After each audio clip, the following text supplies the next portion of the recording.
Belakangan santer kabar, 4 nama menteri menyatakan ingin maju sebagai calon presiden dalam Pilpres 2024. Pernyataan tersebut disampaikan para menteri setelah ditanya oleh Presiden Joko Widodo.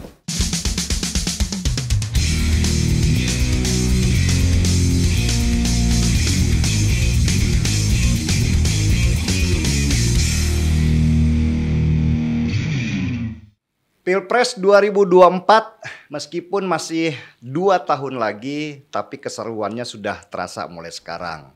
Semua tokoh yang merasa mampu mulai menawarkan dirinya secara terang-terangan. Kadang sudah nggak ada malu menumpang isu receh murahan. Rendang babilah segala dipolitisasi untuk kebutuhan popularitas. Apakah mereka memang niat untuk bekerja untuk bangsa? Belum tentu. Banyak tokoh yang menjabat, mereka bukan pekerja, tetapi murni politikus semata. Mereka bahkan belum punya riwayat pekerjaan yang bisa dibanggakan. Akhirnya mereka lebih fokus memainkan citra, karena itu jauh lebih mudah daripada menghasilkan sebuah karya besar.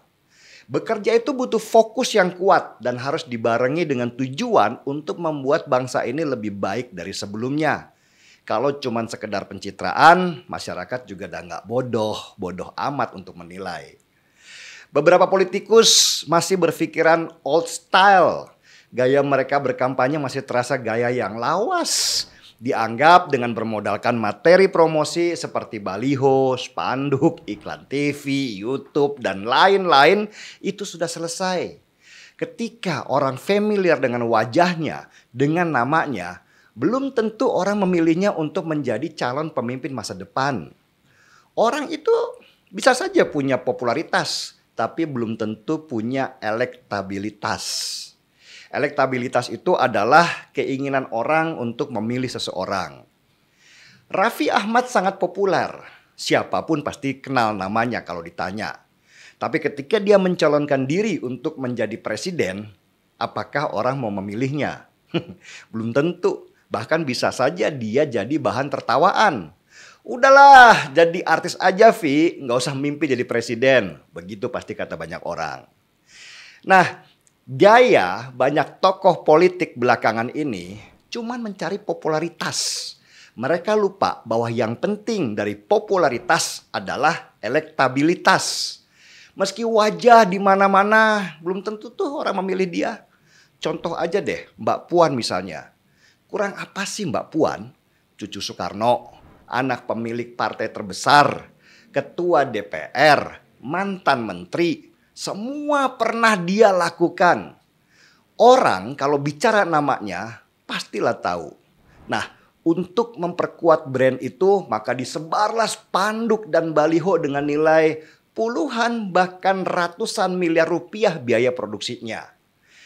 Apakah dengan begitu popularitas dan elektabilitasnya naik kencang?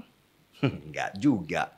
Malah nama Mbak Puan enggak ada di 5 besar calon presiden yang dipilih oleh survei.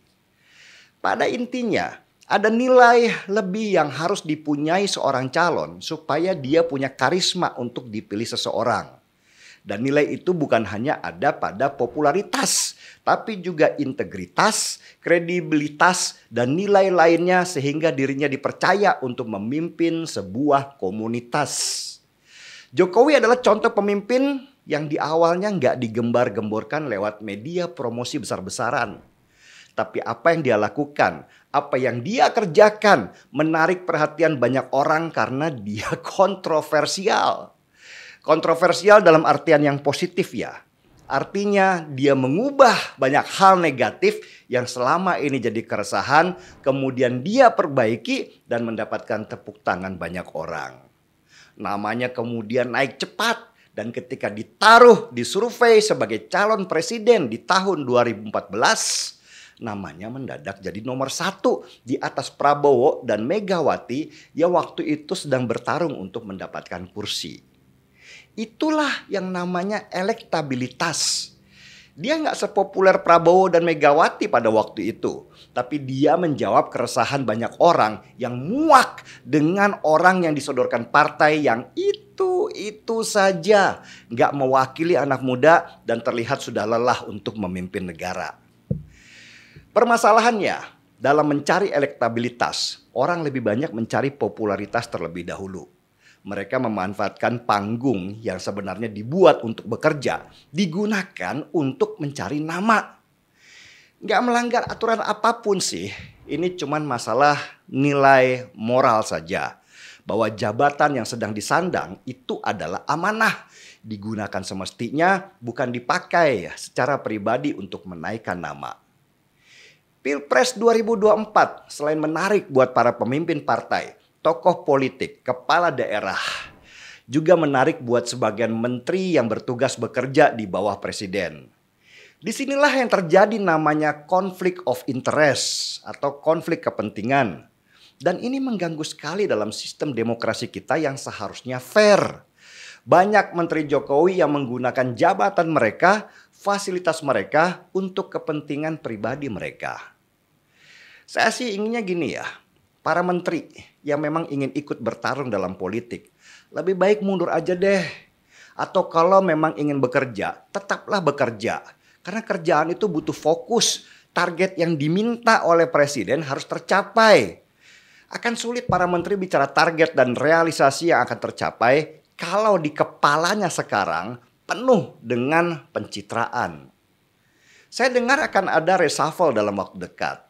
Semoga yang di reshuffle bukan saja menteri yang nggak bisa kerja, tapi juga para menteri yang lebih fokus memainkan citra dengan memanfaatkan fasilitas jabatan yang seharusnya jadi amanah sehingga fokus kerjanya terabaikan.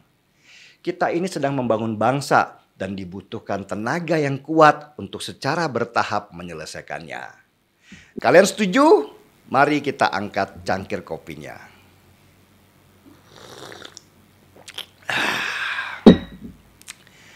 Gaspol. Belakangan santer kabar 4 nama menteri menyatakan ingin maju sebagai calon presiden dalam Pilpres 2024. Pernyataan tersebut disampaikan para menteri setelah ditanya oleh Presiden Joko Widodo.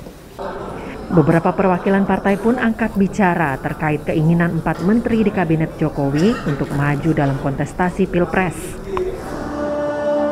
Lalu, siapa saja 4 menteri yang disebut-sebut berniat untuk maju pada Pilpres 2024? Mereka adalah Menko Bidang Perekonomian, Erlangga Hartarto, Menteri BUMN, Erick Thohir, Menteri Pariwisata dan Ekonomi Kreatif, Sandiaga Uno, dan satu yang pasti adalah Menteri Pertahanan, Prabowo Subianto. Siapakah yang benar-benar akan maju nantinya? Kita tunggu saja. Yang pasti, kebutuhan pokok rakyat yang utama, bukan kepentingan pribadi para pembantu presiden.